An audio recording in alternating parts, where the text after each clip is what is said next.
Israel breaking news today. There will be no attack on Iran before Passover ends, according to Israel.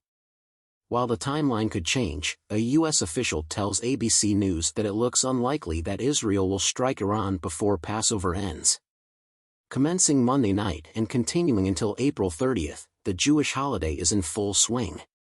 In light of Iran's missile and drone attacks early Sunday, the network cites Israeli sources as saying that Israel twice prepared to strike before abandoning those preparations. The Middle East is experiencing mourning. You should be aware of the following. As reported by CNN employees. According to UNICEF Executive Director Catherine Russell, almost 13,800 children have lost their lives in Gaza since the war began on October 7.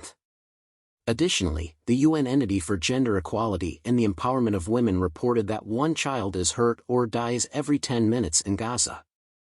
The number of women killed in Gaza since the war started exceeds 10,000, with 6,000 of them leaving behind 19,000 children without parents, according to the statement. The limitation of media access to Gaza prevents CNN from independently verifying these numbers.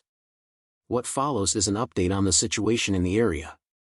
The Israeli cabinet has not yet decided how to react to Iran's attack over the weekend. Israel will make its own decisions in response, stated Prime Minister Benjamin Netanyahu. According to Bezalel Smotrich, Israel's finance minister, who is not part of the war cabinet, the response should have a disproportionate toll and shake Tehran. Regarding the mediation efforts it has spearheaded to reach a hostage settlement and ceasefire between Israel and Hamas, Qatar has stated that it will reassess its involvement in these processes. The Prime Minister of Qatar expressed his disapproval of the focus on narrow political objectives. The United States must reassess its relationship with Qatar if Qatar does not put pressure on Hamas to strike an agreement, U.S. Representative Steny Hoyer warned on Monday. Tragic raid by the Israeli Defense Forces. Locals in Beit Hanoun, a town in northern Gaza, reported that on Monday, the Israeli military opened fire with gunfire and artillery shells. Then, early Tuesday morning, they encircled 3 schools, including one that housed hundreds of people, and imprisoned scores of individuals. After receiving information indicating terrorists from the Hamas and Islamic Jihad terrorist organizations were situated in the building and utilizing citizens present there as human shields, the Israeli forces attacked a complex that contained 2 schools and killed militants in the vicinity, according to the IDF.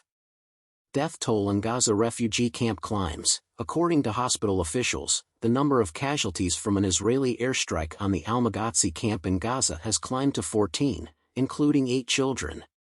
Help for Gaza. The Israeli military said that the initial aid shipment was transported to Ashdod port for delivery to Gaza. According to the Israeli Defense Forces, 8 flour-laden trucks from the World Food Program were inspected at Ashdod and then allowed entry via the Kerem Shalom crossing.